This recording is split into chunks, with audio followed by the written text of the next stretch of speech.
cùng chung chung qua giờ chú giải một trăm các phần lớn thật nông nghiệp không ạ? Ba bạn chú này, tôi sẽ cùng đếm 3, 2, 1 thì hai bạn sẽ cùng trao cho nhau một nụ hôn nồng nàn.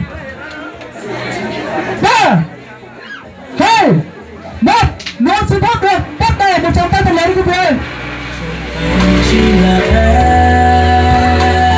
Xin chúc cho tình yêu của chú rể sang xanh sẽ giúp chúng ta lở lẩy mãi mãi đẹp như hoa hồng, năm đầu mưa cúc hạnh phúc trà mai, tương lai mưa đào và xa xào như bông trà. Xin được chúc cho hai bạn trăm năm tình viên mãn, bạc đầu như vui tươi. Vâng ạ, thưa quý vị, mừng hạnh phúc, mừng xin mới, mừng cho hai con ngày hôm nay đã được duyên vợ chồng. Thì ngày hôm nay trước sự phấn khởi đó của gia đình Hoàng Nhà Trai, gia đình ông Vinh và mình là thân sinh của chú rể sang xanh long trọng tổ chức buổi lễ thành hôn cũng như một bữa cơm thân mật tại hôn chiều tối ngày hôm nay. Bây giờ trước xin được kính chuyển lời mời từ gia đình.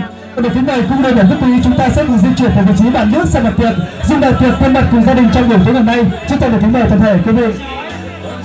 Thưa quý vị, và người ta nói rằng là say chung say dại chứ say gì vào ba trai. Nếu say rồi thì ngày mai ngày kia có thể cầm say chúng ta mới về được không ạ? Chúng ta có thể rót những ly rượu thật tay được không ạ? Và sẽ cùng với chúng như không sao cả, tôi sẽ bắt nhịp của to. Quý vị sẽ cùng nghe 1, 2, 3 giây, 1, 2, 3 giây, 2, 3 chúc mừng hạnh phúc được không?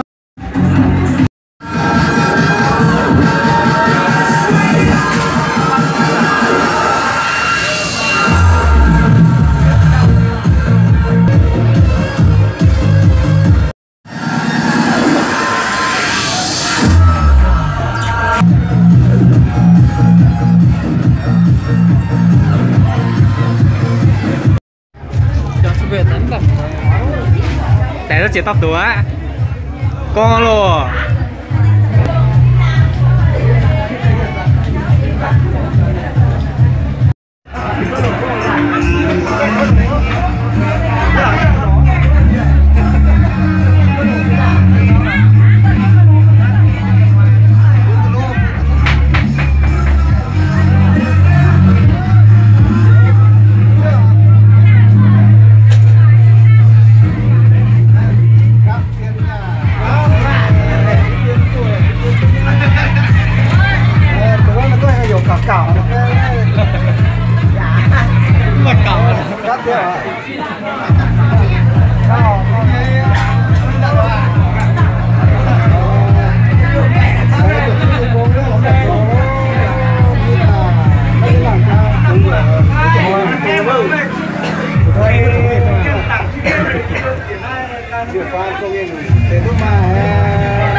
Kiểu là nhé à? Nghe hả? Cho hoa phạt qua điện thoại à? Tôi chơi dễ mấy tàu.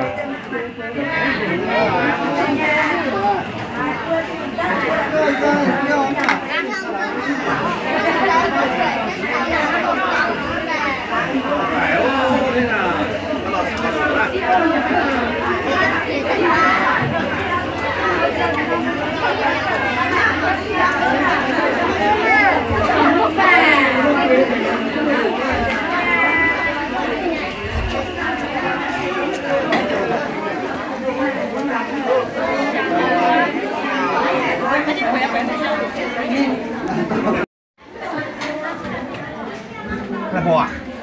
Thật à? Bò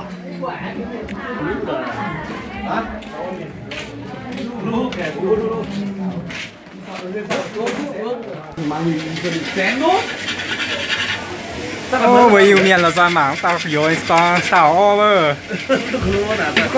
Nhưng mà nhìn thấy đoạn đi à.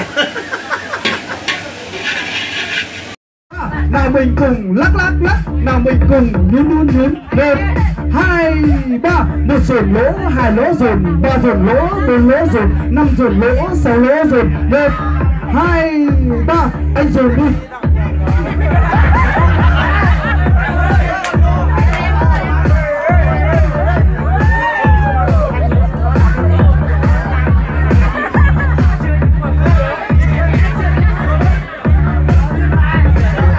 Bây giờ anh sẽ đọc từ 1 đến 15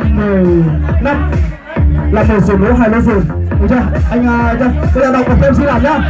Bắt đầu nhá.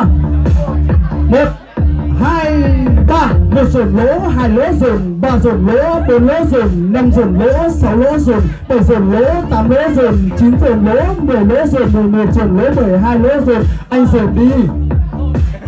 1, 2, 3, 1 dồn lỗ, 2 lỗ dồn, 2 dồn lỗ.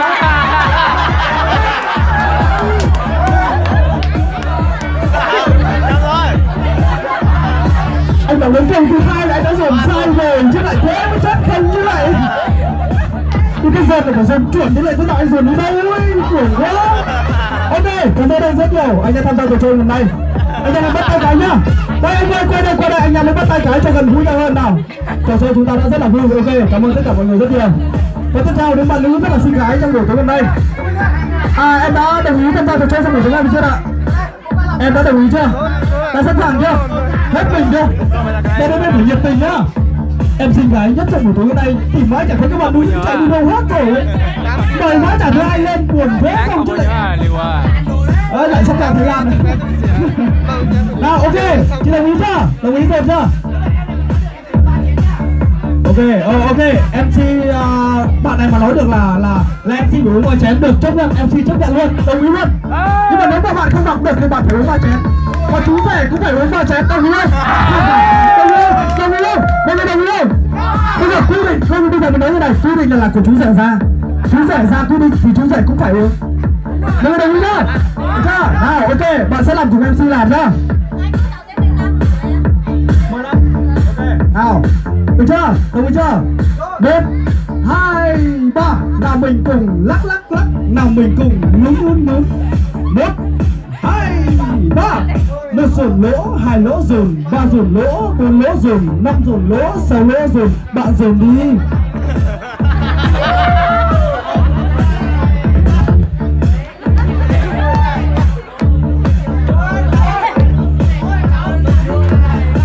Dồn lỗ, 2 lỗ dồn. Đấy vẫn chưa sai.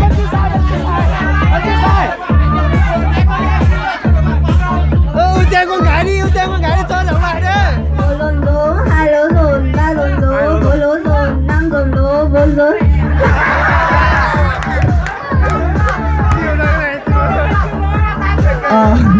Vận động đến lần thứ 5 là đã thấy là dồn sai rồi đấy. Bây giờ cho dồn lại một lần nữa nhé, các bạn đồng ý không? Mọi người đồng ý không? Các cô chú, các bác, các chị đồng ý không ạ? Tại vì ở đây có một bạn nữ từ nãy giờ thấy mỗi một bạn, có 2 bạn nữ rồi, một bạn nữ là đấy đọc sai rồi, bây giờ chỉ còn 1 bạn nữa thôi. Có đồng ý là cho bạn dồn lại không? Dồn lại để với đó phải uống rượu nhá. Ok.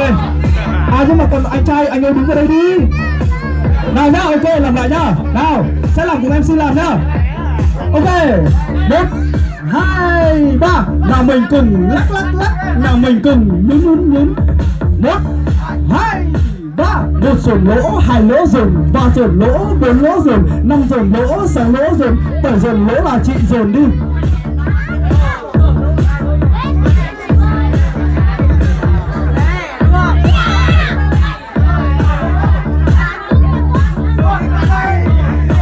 Một dồn lỗ, 2 số dồn. Bây giờ là như này nhá, chú rể phải uống 3 chén, bà chị phải uống 3 chén. Có là sao ý kiến từ đầu nhá, chú rể là người ra ý kiến mà MC mà đặt sai là MC cũng phải uống 3 chén đúng không? Không, chú rể là người đưa ra ý kiến như thế, mọi người đồng ý đúng không ạ? Đúng không ạ? Ok, bây giờ như này bạn phải uống 3 chén và chú rể uống 1 chén cũng được.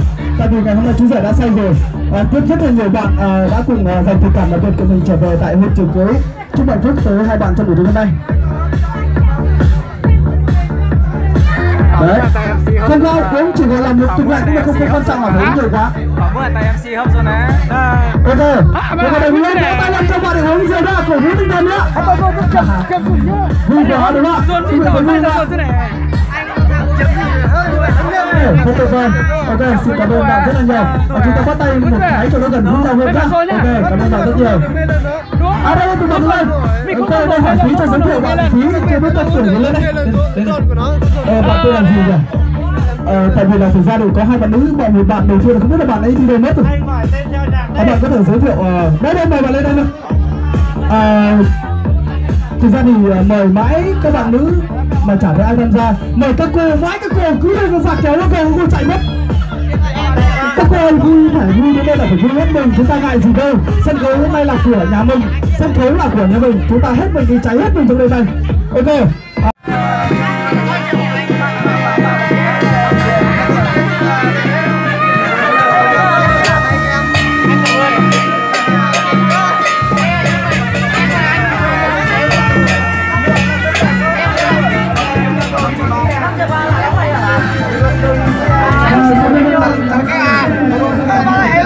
Vậy là em cho chơi nhà cô quay phim à?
Các bạn